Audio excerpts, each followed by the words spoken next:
Season 14 has finally arrived, and as always, 99% of the changes affect junglers. From the 3 new Barons, the Baus cosplay Herald, the Paris bedbugs that became slightly too evolved, and of course this big wall, jungle is about to go crazy. And so in this video, I will give you absolutely everything you need to know as a jungler to start your placements 5-0 and reach your peak faster than ever. However, before we get into the juicy stuff, you have to know that the pets are changing. I know we all hate them, we all want Talisman and Machete back, I know. But what they're doing is because ganking in theory is going to be more difficult. I don't fully agree with that, but in theory that's the case. They want to make it so that it's easier to clear for ganking junglers. And so the pet's baseline damage is going up and the scaling on champions is going down. Apparently it's a net neutral change, we'll see how that works out, but if you're a farming jungler, I wouldn't worry whatsoever. You're 99.9% going to be absolutely fine and just the same. And in fact, on the PBE, clears are a little bit faster for absolutely everybody, so, you know, enjoy. Alright, let's address the giant elephant in the room. Yeah, the map has changed. Yes, it looks weird.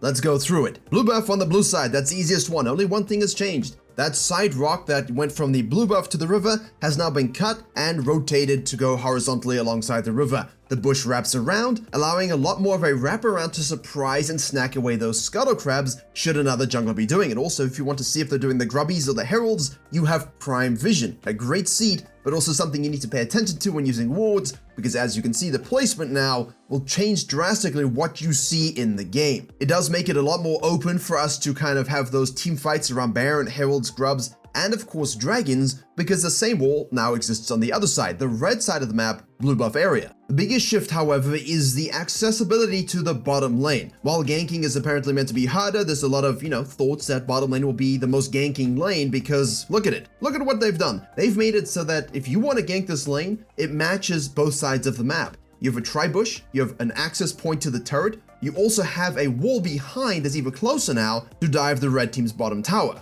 For both blue buffs, what you'll notice is there's a lot more access to steals, invades, and cheeses. So ensure you are pathing and warding it correctly against your grave shakers and so on, because they've never had easier access into stealing your blue buff at any stage in the game. And it can feel a little bit claustrophobic and difficult to navigate this area. It's definitely more open in the mid lane, and that's because, as you can see, they've now changed how you approach that mid lane turret. You can no longer walk in front of it without, getting hit by a turret shot. You actually just straight up die, so you have to be aware of that angle. And when you start to move throughout the blue area, you notice there's a lot of different pathing areas you can take, a lot of vision you have to pay attention to. So while there's a lot of room to move, it's also quite a tight corridor, so do be wary about your vision and fog of war abuse. That's something everyone's gonna have to get better at as we relearn where wards will go and what, the maximal situation is for placing those. Now, most notably, Pixel Bush has been moved in both situations. They are now on the top side and bottom side respectively, versus being around mid lane. Those mid lane brushes have moved back. And obviously, there's that big wall in the top side. That means turret dives and ganks in the top lane are extraordinarily difficult, my friends. You need to be hugging the wall tightly,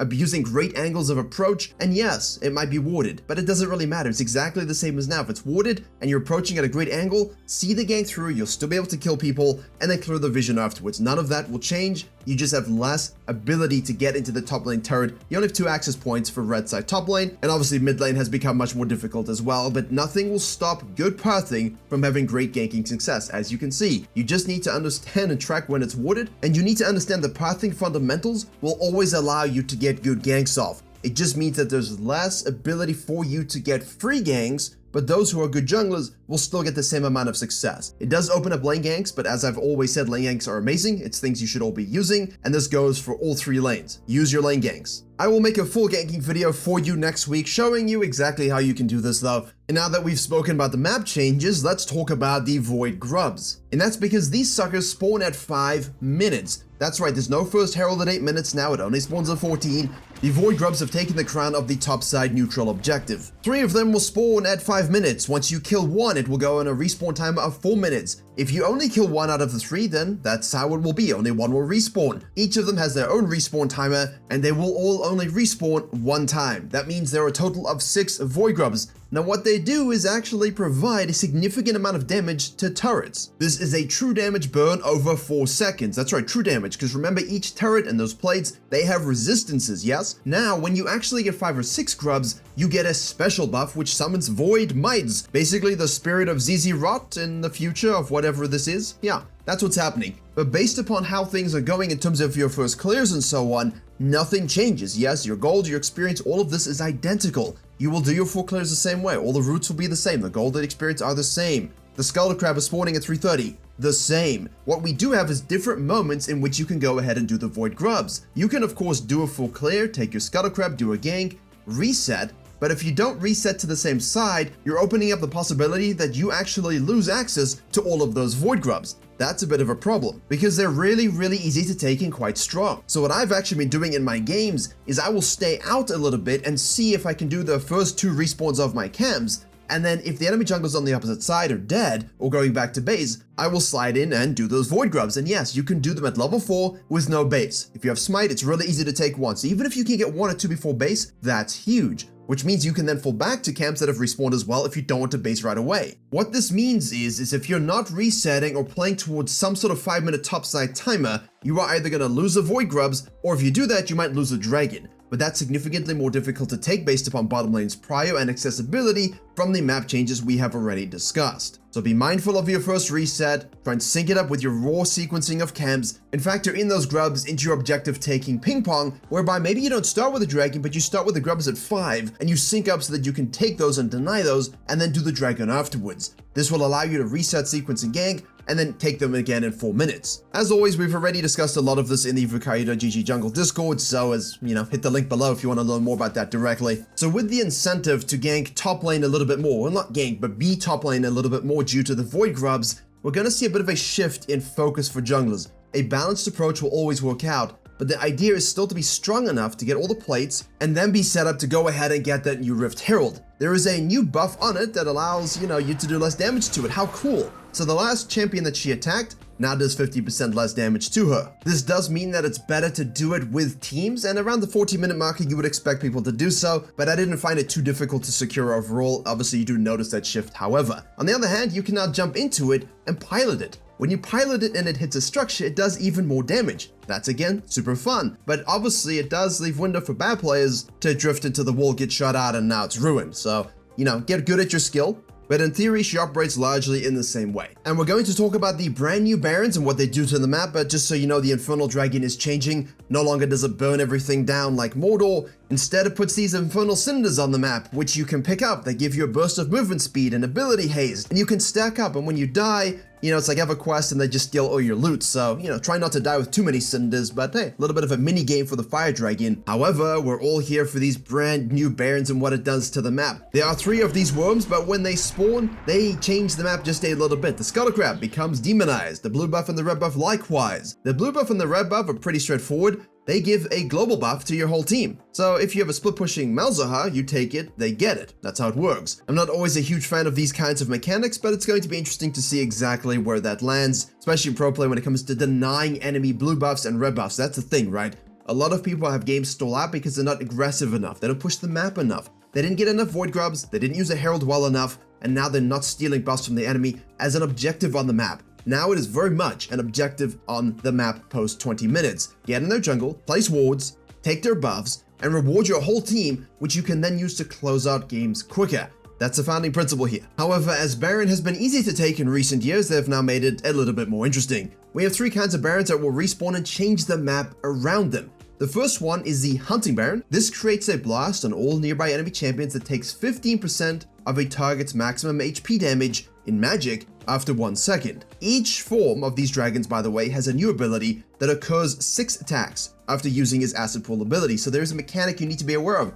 Hunting Baron is going to do 15% target's max HP. The Territorial Baron leans forward with his limbs over 0.5 seconds, targeting the closest enemy, and then pulls all enemies in a cone after 1 second. And as you can see now, it uses its hands in a bit of a feisty way. Finally, we have the All-Seeing Baron, which channels his weird eye to conjure a Void Rift for 3 seconds, and this will then create a Void Rift that will deal 1000 magic damage over the duration. So pay attention to which Baron has which map. Know that each mechanic will be slightly different. It's not going to matter too much overall, but when you talk about the map and contests, that's where things are going to get interesting. How people fight over these Barons, how they use the environment to actually get advantages when they're contesting, understanding that, hey, All-Seeing Baron is going to do 1000 magic damage, let's engage when that's done. Without a doubt will be interesting because the Void Scuttle, not to be outdone by everything, now acts as a giant Scryer's Bloom from like the Chemtech map, where you explode it and it gives you vision. So they keep trying to incentivize us to take heralds, to take void grubs, to take enemy buffs, to take scuttle crabs. Do it. These things all help you win faster. Don't worry about your Krugs over these actual objectives that do things for your whole team and help you close. So what does this actually mean for the jungle meta? I'll give you my thoughts right now. Everyone is saying that farming junglers are going to be strong, ganking is significantly weaker, lane ganks are going to be super strong, and I don't believe any of it. Lane ganks have always been damn strong and they will continue to be damn strong. They've been strong since the beginning of time and people don't use it enough. Farming junglers have always been good when you actually understand how to weave in ganks and objectives with your farming and you're not AFK farming. That's not going to change and counter jungling is going to be just as strong. What's going to happen with ganking is that bad gankers, those who just spam gank, don't pay attention to wards, don't have good disciplined pathing, they don't vary their angles of approach, they don't think deeply about how they're actually going to gank. Yeah, ganking is nerfed if you're one of those people. But hopefully through this video, you've seen through my pathing and a few other master tier players' pathing, all of this was high elo jungling in this video, that if you apply the principles of doing your regular clear patterns that you like to do, and you learn where these new fog of war gaps are, and I showed you a lot of fog of war gaps in this video, go back and look at them, understand when a ward is placed in a certain position, what pathing can I take to avoid being detected? That goes for bottom lane, it goes for top lane, it goes for mid lane. This will always reign supreme, and I'll show you footage now of top lane when you're pushing, at what point you get detected. But 100%, there's less room for you to gank top lane because instead of 3 pathways, you only have 2. Yes, mid lane is wider, so you will be shown sooner, and you can't necessarily just, run right next to the turret. You will tank turret shots. But it also means when it's wider that they have to risk more to ward. It also means that there's no pixel push around mid lane, which means they have to risk more to ward. And not a lot of laners are going to want to invest in that time. They will think inherently they're safer because of the new map, and their ego and their badness at understanding ganking angles will open it up to you, again, as you've seen in this video. Red side bottom lane is a kingdom because you can gank from, whatever universe you want. Blue side bottom lane is exactly the same as it's always been.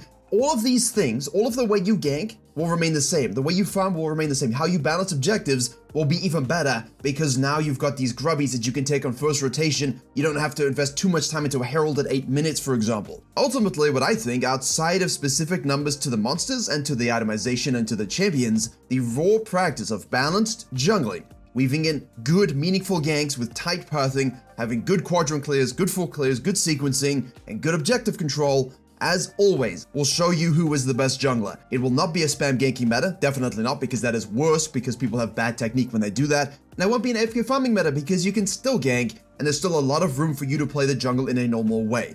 Finally, as we have generic footage of great PvE stuff showing you domination, obviously you need to pay attention to the fact that all items are changing. The builds that are going to be the strongest, we don't know yet. They're going to change it as necessary. If assassin items are too good on fighters, they'll change it. If fighter items are terrible and they're building tank and mage items, something drastically went wrong. The whole point is, please understand that we will look at the data and I will release a best junglers video on Thursday showing you which are the best champions for you to play based upon these changes and the itemizations. We will have the ability to give you real information based on actual data, playing time, and my studying of the game that isn't just a prediction of nonsense based upon low quality games and PvE, so I feel very strongly about that.